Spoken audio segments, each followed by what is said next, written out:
Olá, meus irmãos da casa de tio Armindo. Tudo bem com vocês?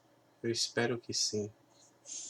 Mas hoje nós vamos comentar, vamos fazer uma exposição acerca de um tema que é muito conhecido, não só do meio espírita, mas também do meio cristão, que são as bem-aventuranças. Mas vamos fazê-lo contextualizando como era de acordo com a época que Jesus Cristo aqui esteve para nos ensinar o bem. E falar do Evangelho de Jesus, da Boa Nova, é a gente efetivamente falar daquele período em que ele veio instaurar o amor definitivamente entre os homens. Veio nos ensinar. E de uma forma histórica, a gente vai observar. Temos talvez 6.000 anos de humanidade consciente antes do período pré-histórico e outros períodos da história. O homem ele sempre vem em posição de uma maneira tal, beligerante. São guerras e mais guerras, sempre tentando subjugar os outros, povos contra povos, países contra países. E isso veio a se modificar justamente com a vinda do nosso doce Rabi da Galileia. A gente deve entender, e quando a gente pega o Velho Testamento, principalmente no livro de Isaías, aquele dos profetas, o próprio Elias, fala acerca da vinda daquele que viria a vingar Israel, a vingar os hebreus. Povo sofrido, essa história contada nos diversos livros que compõem o Antigo Testamento, em que sofreram muitas submissões, muitas invasões, 400 anos de cativos no Egito, num bom período, quando José, um dos filhos de Jacó, trouxe uma parte deles para conviver no Egito, já que ele gozava de um cargo de primeiro-ministro, mas sempre nessa dependência, ou querendo ser independente em relação àqueles povos da época que ali conviviam. E não foi diferente na época que Jesus aqui chegou, que estivesse o mundo novamente num clima de beligerância, mas, sobretudo, de um domínio total, o que hoje chamamos Europa, e uma grande parte da Ásia, do Império Romano, sob o domínio de Roma. E Jesus veio neste momento da história em que os judeus eles efetivamente estavam sob o jugo romano. E tudo, meus irmãos, que eles achavam que precisavam era de um herói vingador, aquele que iria livrá-los dos romanos.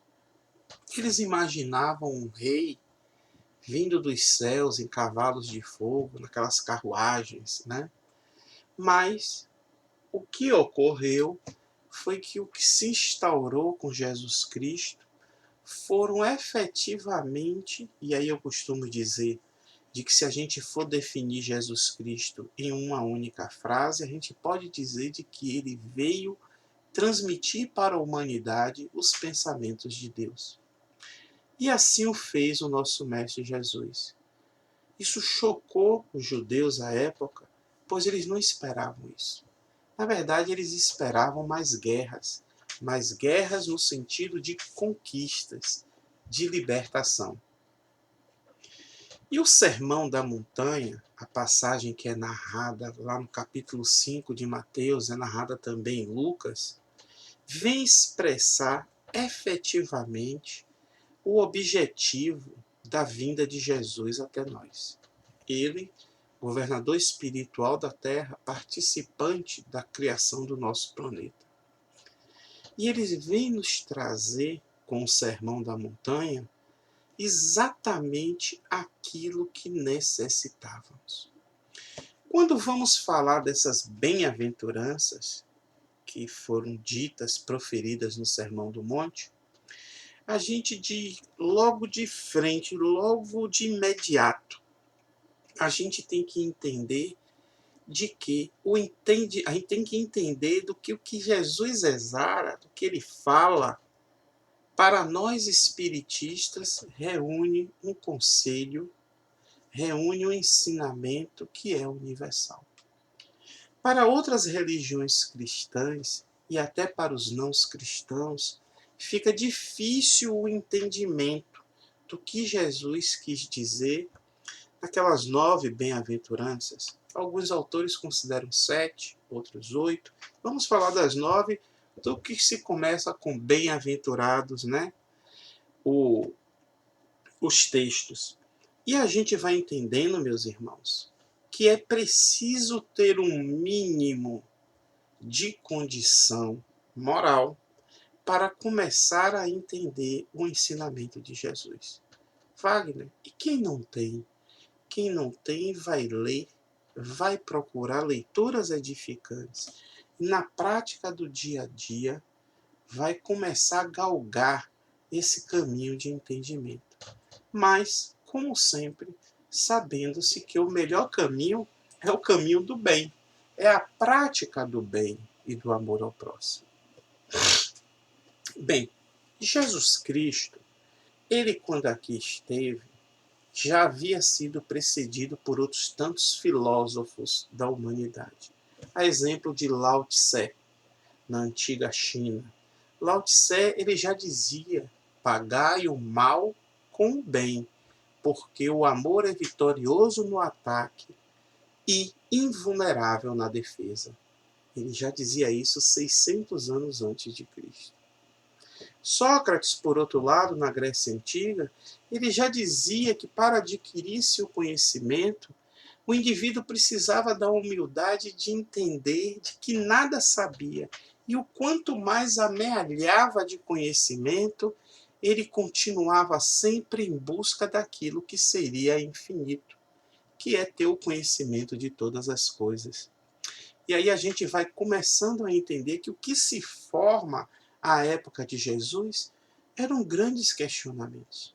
E Jesus, então, começa a sua jornada dizendo de que não veio destruir a lei, mas ele veio para melhorá-la, ele veio para cumpri-la.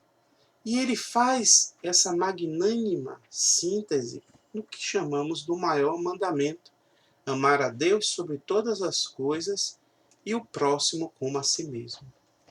Para nós, meus irmãos espiritistas, assimilar as bem-aventuranças, entender o que elas querem passar, quando nós sabemos que existem aqueles princípios, aqueles institutos que nós tanto nos baseamos e lastreia o nosso conhecimento, a gente dispõe desse conhecimento da imortalidade da alma, do conhecimento da reencarnação e da lei de causa e efeito. Com esses conhecimentos que nós trazemos, a gente vai entender que nós realmente somos bem-aventurados.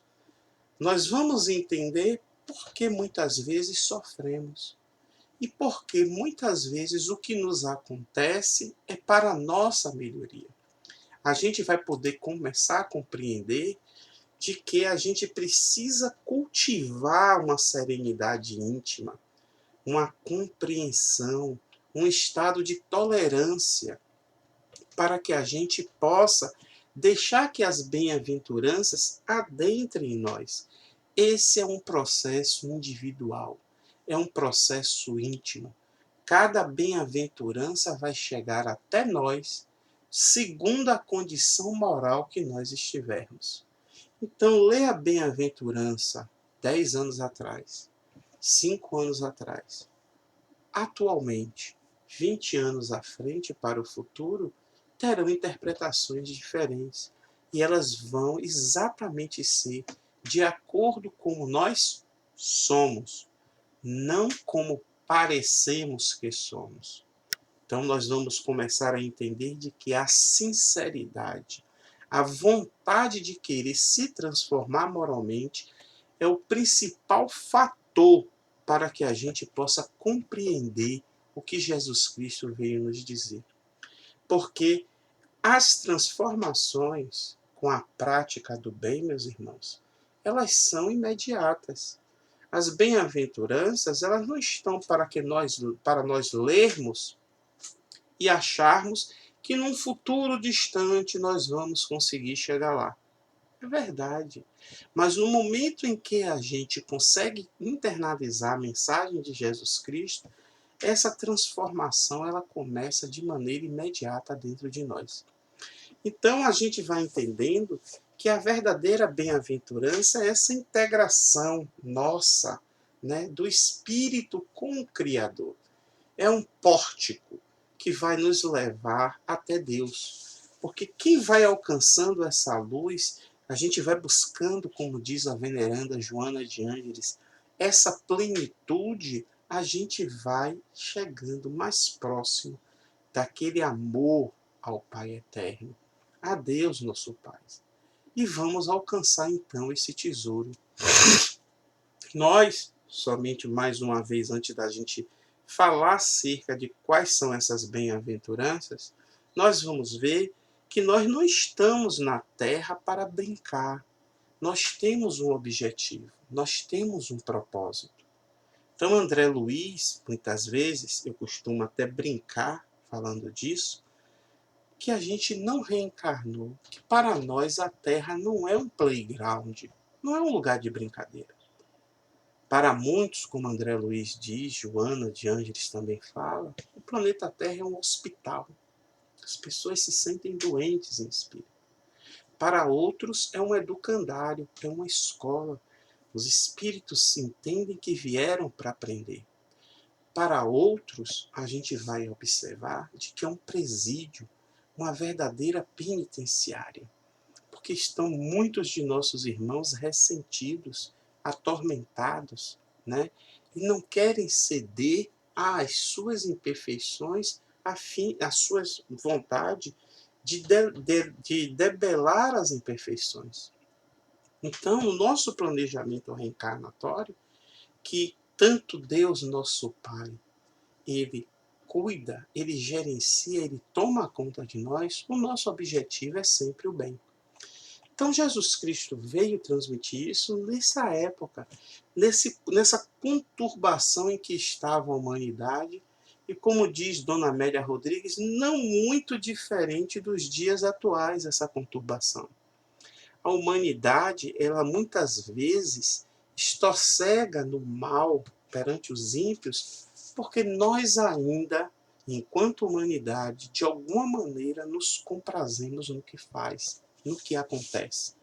Mas isso a gente vai entendendo de que à medida que nos transformamos, nós vamos então nos melhorando. E a gente começa dizendo que lá em Mateus, no capítulo 5, tanto Mateus quanto Lucas falam que Jesus, vendo as multidões, se pôs a ensiná-los, dizendo. Algumas traduções falam vendo as turbas. E que seriam essas turbas, essas multidões que não fossem as nossas mais variadas vidas através das reencarnações ao longo dos tempos? A gente vai entendendo de que essas multidões, elas hoje ainda perseguem, elas hoje ainda seguem, elas procuram, cada vez mais se juntam pessoas, se juntam almas nessas multidões, nessas turbas, em busca de Jesus Cristo. E ele começa exatamente nesse Sermão do Monte, e vale levantar aqui, a gente vê isso muito claramente, né, naquelas explicações, naqueles textos evangélicos, principalmente de Humberto de Campos e da veneranda Dona Amélia Rodrigues. um através da psicografia de Chico Xavier, Dona Amélia Rodrigues através da psicografia de Divaldo Franco. E mostra que aquele momento sublime do Sermão da Montanha, você está no monte com turbas de pessoas, multidões a lhe ouvir, numa época, como eu digo, que não havia microfone, perdoe-me, não havia caixas de som, mas que todos podiam, principalmente, sentir aquela ambientação, aquela psicosfera que se formou quando Jesus Cristo se pôs a falar. Então, meus irmãos, vamos considerar que 2000 anos depois estamos aqui falando de uma atividade em que Jesus foi o partícipe principal, foi o condutor. Temos essas explicações nos escritos do Evangelho de Lucas e de Mateus.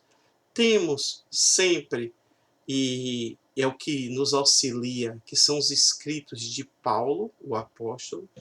E hoje vamos falar aqui de um assunto em que Jesus efetivamente veio dizer como instalar, como implantar o amor no nosso planeta. E ele começa falando justamente disso. Como, Wagner? A primeira bem-aventurança é bem-aventurados os pobres de espírito, porque deles é o reino dos céus. E Jesus, novamente, vem nos falar daquela virtude principal. Vem nos falar daquilo que nós devemos possuir de primeiro para começar a entender de que para aceitarmos o amor, para aceitarmos o divino em nós, nós precisamos tê-la, que é a humildade. Mas por que ele veio falar novamente? Porque foi a segunda vez que ele cita? Não, não é a segunda vez que ele cita nas passagens evangélicas. Mas ele claramente pratica a humildade quando ele aqui chega no planeta. Nasceu no período do recenseamento, naquela fuga de Herodes, no estábulo, no frio, com os animais em volta. Esse ser tão supremo, esse espírito puro, ele nasce nessa condição, nos mostrando já qual é a primeira virtude, que é a humildade. Então, os pobres de espírito, os pobres em espíritos, representam essa nossa condição de simplicidade, de ignorância. Fomos criados simples e ignorantes. Todos nós saímos das mãos do Criador. Então, meus irmãos, o caminho para que a gente possa abarcar esse amor dentro de nós e distribuir para todos passa por sermos humildes, passa por admitirmos a condição que nós temos, que nós somos. Não passa aqui de vivermos de aparência.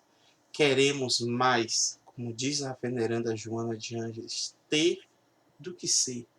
Sejamos. Admitamos o que nós temos, porque precisamos vencer essa chaga que aniquila a humanidade, que é o egoísmo, que é o orgulho. Uma vez em que a gente se mostra e a gente se entende e consegue conceber de que essa é a nossa realidade, a gente vai conseguir traçar estratégias para nos vencer, para que a gente possa crescer. E logo em seguida, Jesus Cristo diz que bem-aventurados os que choram, os aflitos, porque eles serão consolados. Mas quem são os aflitos? Quem são esses aflitos que não senão nós? Nós, meus irmãos, somos os anjos caídos. Nós somos aqueles a que Jesus veio reerguer, veio nos dar a mão para nos levantarmos. Porque estamos num planeta de provas e expiação.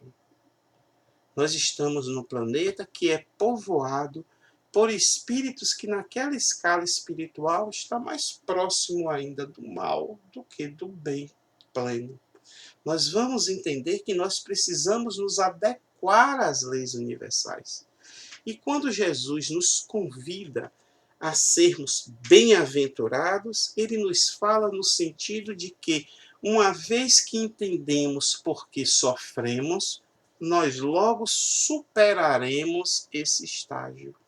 Nós vamos saber que precisamos lutar pelas nossas transformações morais. E essa transformação moral, meus irmãos, ela vai acontecer junto com uma atitude que todos devemos ter, que é o arrependimento. Então, já sabemos por que choramos. Sabemos das nossas quitações de equívocos de vidas passadas, de vidas transatas.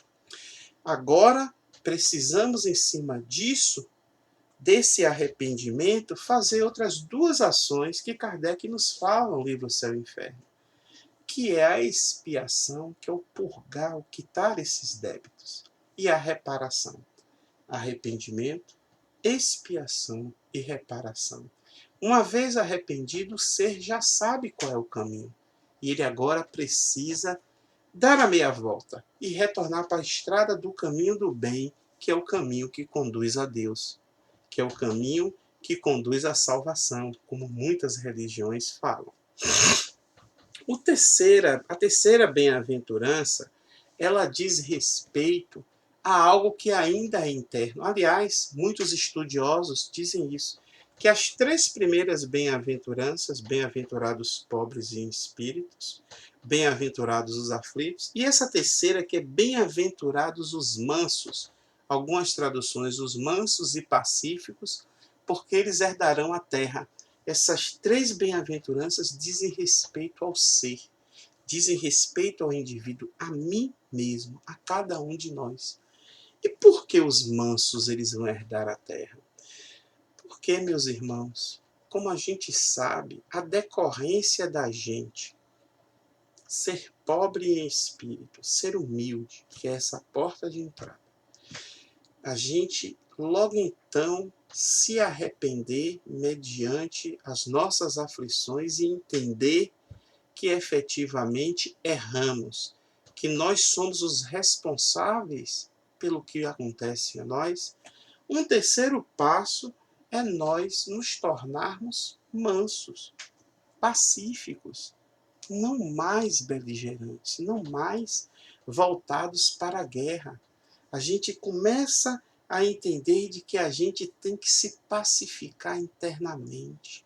A gente tem que trazer essa mansuetude no sentido de que a gente vai começar a vencer aqueles vícios, a gente vai começar a vencer aquelas questões que tanto nos atrasam no progresso.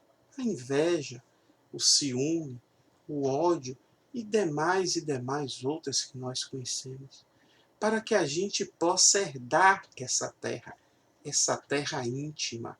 A gente vai herdar aquele reino dos céus que é nosso, que está dentro de nós.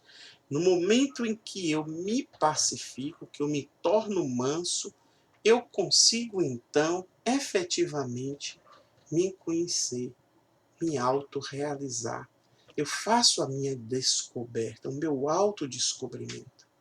E aí, nesse momento dessas três bem-aventuranças, como eu já falei, que nós nos tornamos humildes, que nós nos arrependemos e que nós nos pacificamos, que nós admitimos e trazemos dentro de nós essa paz interior, nós vamos então começar a entender o nosso envolvimento com o próximo, porque as próximas três bem-aventuranças nesses estudos ainda nos falam em relação a nós para com os outros.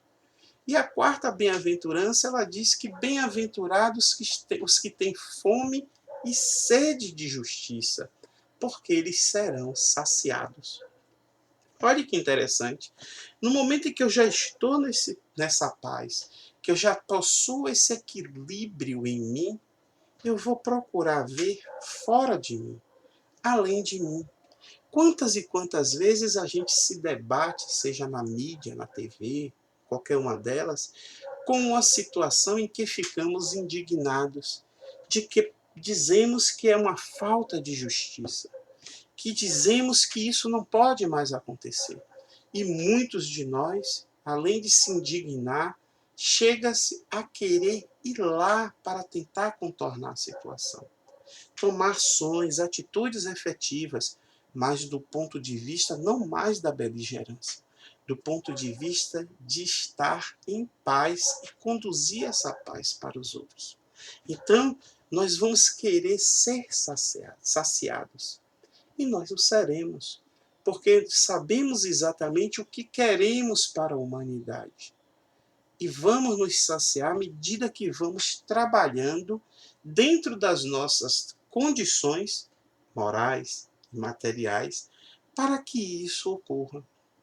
Porque muitos de nós, meus irmãos, costumamos assimilar as citações de Jesus Cristo como se fosse em relação às coisas materiais. Mas vamos logo frisar novamente. Jesus Cristo veio até nós para falar das questões espirituais. Ele usava numa parábola, numa passagem evangélica, coisas materiais, né? O poço, né? Ele usava a questão do vinho nas bodas de Caná. Ele falava de questões materiais para simplificar, para melhorar o entendimento. Então, passamos a essa sede de justiça, de bebermos essa água, a fim de que todos possam ter acesso a esse manancial. Com isso, uma vez que queremos que o nosso próximo, que as pessoas tenham acesso à justiça, que comece a imperar, gostamos tanto do que está acontecendo conosco, que queremos dividir, compartilhar com os outros. Então, automaticamente, o termo é esse, nós passamos, meus irmãos, a começar a praticar a misericórdia. E Jesus nos fala que bem-aventurados misericordiosos, porque receberão misericórdia. E por que receberão? Porque faz parte da lei de retorno, a lei de causa e efeito. No momento em que a gente se preocupa com o nosso irmão, com o nosso próximo, a ponto de nós estarmos dentro, se compadecendo da sua dor, da dor do nosso semelhante, a gente começa a compreender as necessidades deles, elas passam a ser também nossas necessidades, no intuito de que precisamos provê-los. Qual o trabalho do atendimento fraterno, do centro espírita, que não esse início de nos mostrar como agirmos com a comunidade, como desenvolvermos esta compaixão, essa misericórdia. Então a gente vai entendendo que os misericordiosos, eles já são humildes. Eles já sabem por que sofrem. Eles já sabem, meus irmãos, que a conquista da paz é que é o necessário. Logo, com essa mansuetude, com essa paz, nos permite passar para o nosso irmão que sofre. Para aquele que se encontra numa situação difícil, os ditames da eternidade de Deus, de que Deus é soberanamente justo e bom. E isso não basta somente ser dando objetos, dando a sopa, distribuindo o farnel. Isso conta, mas o que conta mais ainda é essa energia do amor que produzimos dentro de nós e passamos para o nosso irmão.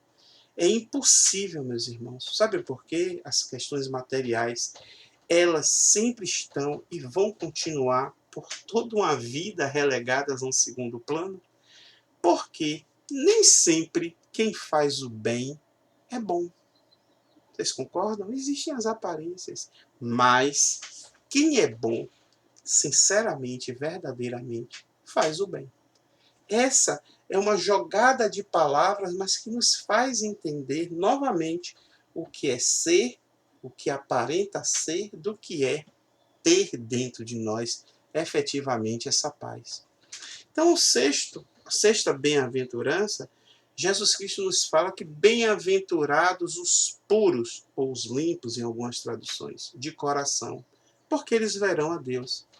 Quem não se lembra do apóstolo Paulo, que ele diz de que nada mais acontecesse com ele ao final de toda uma jornada de divulgação do Espiritismo, né, ao longo daquelas comunidades, né, do evangelho judaico-cristão, e ele diz que o que quer que seja, o que quer que acontecesse, não mais o atingiria, porque ele trazia dentro dele as marcas do Cristo.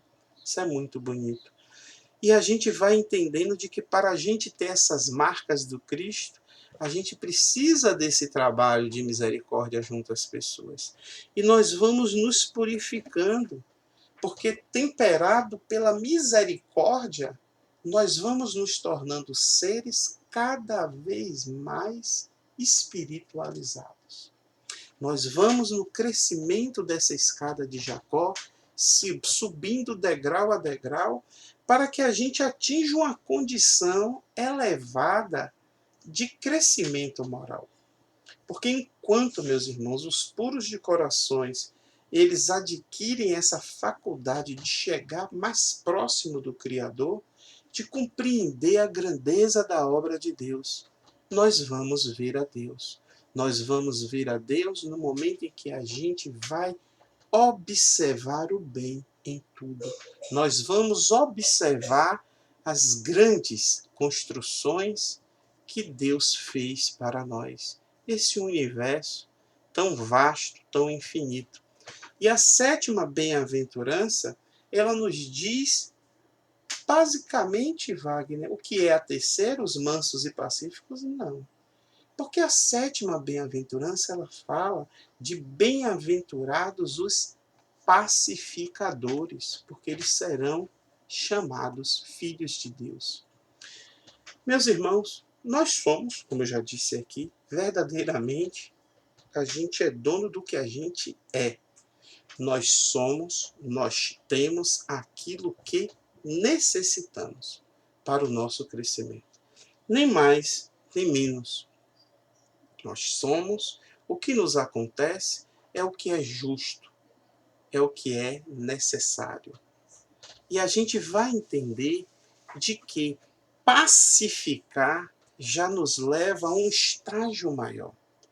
Porque no momento em que eu tenho essa paz dentro de mim, no momento em que eu já sou misericordioso, no momento em que eu já trago meu coração purgado de determinados vícios e equívocos, isso já me permite ser aquela pessoa que em tudo que faz é buscando a paz. Mas não é falando somente, não é impondo, mas a nossa própria ação, a nossa maneira de ser, as nossas atitudes dispensam palavras dos outros. No chegar, como diz, já se entende. O espírito Simbá, numa psicografia de Divaldo Franco, ele disse que a paz é o combustível do amor. É uma frase muito linda, porque nós precisamos efetivamente dessa paz para amarmos cada vez mais. O grande psicólogo Assagioli, Roberto Assagioli, no início do século passado, é um criador da chamada psicossíntese. Ele diz que a vontade é que permeia, é que gerencia tudo que nós falamos, fazemos. E isso no livro Pensamento e Vida de Emmanuel, lá no primeiro capítulo, ele diz: a mente é o espelho da vida. Nós precisamos desenvolver essa vontade de levar a paz, de pacificar, de não ter meios termos como nós vamos passar para o outro essa pacificação. E isso é muito grande. Isso denota uma elevação, meus irmãos, porque já não deixamos mais ser enganados, sermos ludibriados por qualquer ação, ainda que fingimento, de que possa não conduzir à paz. Nós já estaremos nesse aspecto mais robustos, né? A conquista da paz, ela vai se dar pela guerra. Mas como pela guerra? Pela guerra que nós vamos traçando conosco mesmo intimamente, para vencermos aquilo que nós, ao longo das encarnações, nós temos de ruim, nós temos de não aproveitado. Com isso, meus irmãos, A oitava bem-aventurança, Jesus Cristo nos fala que bem-aventurados os que são perseguidos por causa da justiça, porque deles é o reino dos céus. Existe no mundo atual, isso sempre teve, um termo chamado justiça pelas próprias mãos. A gente tem que aprender a separar o que é essa justiça dos homens, é o termo de ser justiceiro, que isso está diretamente ligado a uma justificação da violência. A lei de talião, a lei de tal e qual, né? Olho por olho, dente por dente. Fazer justiça com as próprias mãos. Não. O que a gente precisa entender é de que aqueles que são perseguidos porque são justos, é deles também o reino dos céus. Por quê? Porque essa misericórdia que a pessoa consegue almejar, essa paz dentro de si que ele leva, vão ter ainda os oponentes. No mundo de provas e expiações, vão ter aqueles que ainda vão de encontro à lei de amor. Vão ter aqueles que ainda estão arraigados no primarismo animal, nos instintos, sequer adquirem emoções para que mais adiante se transformem em sentimentos permanentes. Essas pessoas, elas necessitam mais e mais de amor. Elas precisam ser educadas para o bem. E essa fidelidade incondicional ao bem é que nos vai fazer permitir passar pela porta estreita, de alçarmos o reino dos céus. Nós precisamos, então, fazermos um trabalho em que o ponto de partida é a gente se admitir humilde. E o ponto de chegada, esse ponto de chegada não tem. Porque a escada de Jacó, a busca da plenitude, ela é eterna, meus irmãos. Sempre tem um caminho a percorrer mais adiante, rumo a Deus. Então a gente vai entender de que justiça, a gente tem que fazer justiça através das atitudes corretas. A retidão. Buda falava isso, né? Quando ele dizia que devíamos ter o pensamento correto, a ação correta, a maneira de falar correta. E aí eu me lembro que quando a gente está estudando isso, a gente faz assim, vixe, são óctuplos, são 8 termos. A gente vai vendo que essas verdades óctuplas, nós precisamos efetivamente, meus irmãos, estar mansos, estar pacificado conosco mesmo, levar a paz a todos para agirmos com essa retidão. Por isso que o justo vai sofrer perseguição. E nem sempre a perseguição decorre dos maus. Decorrem também daquelas pessoas que ainda não têm o entendimento.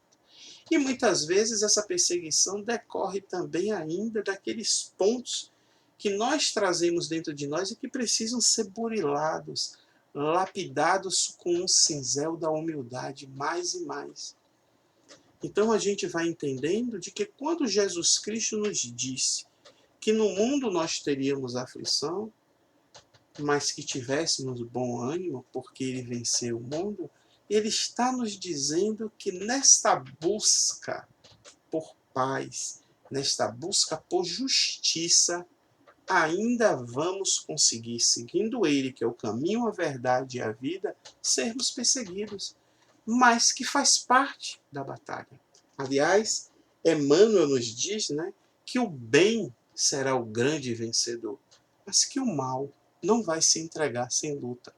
Então nós temos que, como a veneranda Joana de Ângeles nos fala, porfiar no bem. Nós precisamos efetivamente fazer esse trabalho incessante, né, de trabalhar, de servir, de perdoar, de amar. E por fim, a última bem-aventurança, que alguns dizem que é parecida com a oitava, e o é, mas ela tem um detalhe, porque ele diz: bem-aventurados sois vós, quando vos injuriarem e perseguirem, mentindo, dizendo todo o mal contra vós por causa de mim. Por causa de mim, Jesus. Então, um é quando a gente procura a justiça, a paz. O outro são aqueles que são contra Jesus Cristo. Nós precisamos ser fiéis ao ensinamento dele e não arredar 1 milímetro, como diz o ditado aqui no Nordeste, não arredar o pé 1 centímetro de que o verdadeiro ensinamento é o de Jesus Cristo, conforme eu lembrei. Ele nos disse que ele era o caminho, a verdade e a vida, que ninguém ia ao Pai senão por ele. Então, nessa bem-aventurança, demonstra o exemplo máximo de fidelidade, de sermos um soldado do exército de amor de Jesus Cristo. Nós precisamos entender de que a finalidade das bem-aventuranças é que a gente faça adesão a esse exército de Jesus. Nós não precisamos de títulos, nós não estamos aqui para sermos obrigados a isso. Mas cada um de nós, ao seu tempo, vai entrar nas fileiras desta luta do bem contra o mal. Mas uma luta que não mais é uma luta de ofensas, não mais é uma luta de agressão enquanto encarnados física, ou quando no mundo espiritual de tormentas, de subjugações, de obsessões. Não. O que Jesus nos assinala, meus irmãos, como Emmanuel diz, é que a gente tem que fazer essas bem-aventuranças de maneira que seja eterna. É um caminho, diria um roteiro, na maneira pela qual nós vamos ascender aos céus, seja para ficar ao lado direito, esquerdo de Deus, na frente e atrás, não importa. A gente precisa crescer rumo a essa plenitude, a essa perfeição. Mas quantos de nós, quantos dos homens ainda acham que é pela guerra que vão conseguir vencer? Que vão conseguir vencer pela imposição daquilo que eles dizem ser uma justiça, mas que se trata, na realidade, de uma grande subjugação. Então, muitos da humanidade, muitos de nós, até desejam as bem-aventuranças, mas não inicia sequer o trabalho de começar a internalizá-las. O trabalho lá de baixo, da humildade, lembra? De saber que é de pequeno, é do mínimo que nós alcançamos os páramos, o alto cume da montanha. É do sermos gentis. A humildade para a gente começar a dissolver esse orgulho, esse egoísmo que trazemos dentro de nós. Não importa a quantidade, não importa a maneira pela qual, se sutil ou se mais exacerbada, isso apresenta-se dentro de nós. É sermos sinceros no dar um bom dia, uma boa noite. Pedir, por favor, com licença, obrigado. Será que o senhor poderia, por gentileza, estarmos no trato junto aos nossos semelhantes, meus irmãos, no dia a dia? Porque senão vão ser raras as pessoas que vão efetivamente adentrar no caminho das bem-aventuranças. Nós precisamos nos modificar para ontem. Nós precisamos nos transformar logo. Muito tempo se passa, meus irmãos, muito tempo já se passou. E nós sabemos dessa necessidade. Nós, espiritistas, sabemos que estamos passando por um momento de transição planetária. E as bem-aventuranças, elas são exatamente o roteiro que precisamos para chegarmos a Deus e mostrarmos com sinceridade que estamos propensos ao bem, que já aceitamos o bem, de que estamos dispostos a lutar para que o amor invada a humanidade de vez. De deixarmos, como Jesus falou no sermão profético, de sermos tímidos, da gente ficar inibido por conta dos ímpios, por conta da iniquidade de muitos. O bem, ele não pode se esfriar. Precisamos começar esse momento de reaquecimento. de mostrarmos de que as bem-aventuranças, além de ser esse roteiro, efetivamente é o caminho que nós vamos perseguir a fim de que possamos crescer. Essa é a mensagem que eu tenho para passar para vocês, e aí a gente vai entender, porque o momento em que passamos nada mais é do que aquilo que nós plantamos. Wagner, e plantamos o quê? Nós plantamos o que escolhemos. Colhemos o que plantamos. E por que plantamos? Porque temos o nosso livre-arbítrio, mas que nos traz algo chamado responsabilidade. Vamos pensar nas bem-aventuranças. Vamos reforçar as nossas orações diárias. Pedir pela paz mundial. Pedir pela mudança dos homens. Mas, sobretudo, principalmente, pedir pela mudança nossa, individual, a mudança de cada um. Essa é a transformação que nós fazemos. Isso é o que Deus espera de nós. Ele não quer sacrifícios de joias, né? De ouro, de queimar um bezerro, de sacrificar um ser humano para poder atender uma oferenda. Não é isso que Deus quer. Deus quer a nossa melhoria. Ele quer que nós façamos o bem. Fiquem em paz. Jesus que abençoe vocês. Muito obrigado pela oportunidade. Até a próxima.